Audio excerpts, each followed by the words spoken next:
আজ জাতীয় নির্বাচন কমিশনে ঋতব্রতরা যাচ্ছেন। জ্ঞানেশ কুমারের সঙ্গে এই যে নব তৃণমূল এমএলএরা বৈঠক করবেন। কখন করবেন সে বৈঠক? আর কিছু সময়ের অপেক্ষা। বেলা 12টায় জাতীয় নির্বাচন কমিশনে নব তৃণমূলের বৈঠক রয়েছে। আরো ডিটেল আপডেট নেওয়ার চেষ্টা করি। আবির রয়েছে, তবে তার আগে আরো একবার জানাই, আজ জাতীয় নির্বাচন কমিশনে ঋতব্রত বন্দ্যোপাধ্যায়রা জ্ঞানেশ কুমারের সঙ্গে এই নব তৃণমূলের এমএলএরা যারা, তাদের বৈঠক রয়েছে। কখন এই বৈঠক? বেলা 12টায় জাতীয় নির্বাচন কমিশনে নব তৃণমূলের বিধায়কদের নিয়ে বৈঠক রয়েছে। আবিরের কাছ থেকে আরো ডিটেল আপডেট নেওয়ার চেষ্টা করব। আবির, নির্বাচন কমিশন কি করতে পারে? দেখো, নির্বাচন কমিশনই তো করবে।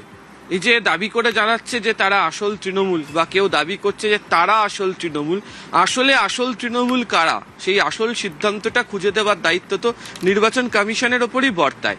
যে কারণেই হচ্ছে আজকে ঋতব্রত বন্দ্যোপাধ্যায় শিবিরের তরফ থেকে আর কিছুক্ষণের মধ্যেই দিল্লিতে জ্ঞানেশ কুমার সহ নির্বাচন কমিশনের ফুল বেঞ্চের সামনে যে 10 বিদ্রোহী বিধায়ক বা পরিষদীয় দলের যারা সদস্যরা রয়েছেন, যদিও সেক্ষেত্রে একজন প্রাক্তন বিধায়ক তারাও এই দলের মধ্যে সংযুক্ত রয়েছেন, তারা গিয়ে সংযুক্ত হবেন এবং তাদের মধ্যে বৈঠক হতে চলেছে। গত 22 তারিখে আমরা দেখেছিলাম যে নিউ টাউনের একটি অভিজাত হোটেলে তাদের তরফ থেকে একটি বৈঠক করা হয় এবং সেই বৈঠকে তারা একটা জাতীয় কর্মসমিতি তৈরি করে। সেই জাতীয় কর্মসমিতিতে কয়েকজনের কমিটি তৈরি হয়, সেই জাতীয় কর্মসমিতি কয়েকজনকে পদ দেয় এবং তারপরেই হচ্ছে যে তারা সিদ্ধান্ত গ্রহণ করে জানায় যে তারা নিজেদেরকে আসল তৃণমূল হিসাবে তাদের যে দাবি সেটাকে দাবি জানাবে। এই দাবি জানানোর জন্য দুটো প্রক্রিয়া রয়েছে। প্রথমত হচ্ছে আইনতভাবে যে রাজনৈতিক দলের প্রতীকে তারা লড়াই করে জিতেছে, সেই রাজনৈতিক দলের প্রতীকের মধ্যে নির্বাচন কমিশনের কাছে তাদের সংবিধান প্রদত্ত বা ওই দলের নিজস্ব সংবিধানে প্রদত্ত ক্ষমতাতে কি দেওয়া রয়েছে। দ্বিতীয়ত হচ্ছে তারা জানেন যে গোটা বিষয়টি আগামী দিনে আইনি লড়াইয়ের জায়গাতে যেতেই পারে, তবে যাওয়ার আগে তারা মনে করছেন যে নির্বাচন কমিশনের তরফ থেকে যদি তারাই প্রধান তৃণমূল কংগ্রেসের গোষ্ঠী হিসেবে স্বীকৃতি পেয়ে যান তাহলে তাদের নতুন করে কোনো অসুবিধা থাকবে না।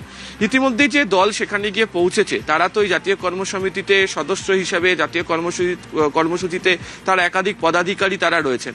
দ্বিতীয়ত এই দলের মধ্যে যারা অনেকে রয়েছেন তারা আবার রাজ্য বিধানসভার অভ্যন্তরে তৃণমূল কংগ্রেসের যে পরিষদীয় দল, সেই পরিষদীয় দলে বিরোধী দল হিসাবে ইতিমধ্যেই স্বীকৃতি পেয়ে গেছে। তৃতীয়ত দেখতে পাওয়া গিয়েছে যে তৃণমূল কংগ্রেসের প্রতীকে যেতে একাধিক বিধায়ক তারা ইতিমধ্যে এনসিপিআই এর সাথে মার্চ করে গেছে। ভবিষ্যতে তারাও যে এই দলের সঙ্গে সমঝোতাতে আসবে না এমনটা ভাবার কোনো কারণ নেই। ফলে তারা পুরোপুরিভাবে চাইছেন আজকে বৈঠকের ক্ষেত্রে তাদের দাবিপত্র বা আইনত লড়াইয়ের যে কাগজ তা পেশ করে পুরোপুরিভাবে তারাই যে আসল সেটাকে দাবি করে সেই দাবিকে ছিনিয়ে নিয়ে আসা। আর এটা যদি তারা পেয়ে যান তাহলে একেবারেই আবির, অবশ্যই বেলা 12টার এই বৈঠকেই নজর।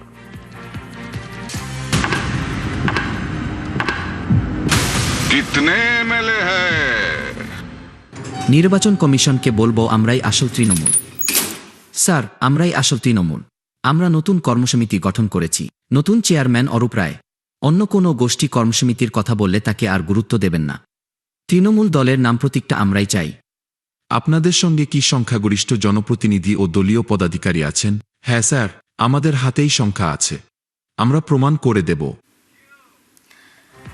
আসল তৃণমূল কারা? দলের নাম প্রতীক থাকবে কাদের হাতে? এবার বাংলায় মহারাষ্ট্র মডেল, জোরালো হচ্ছে জল্পনা।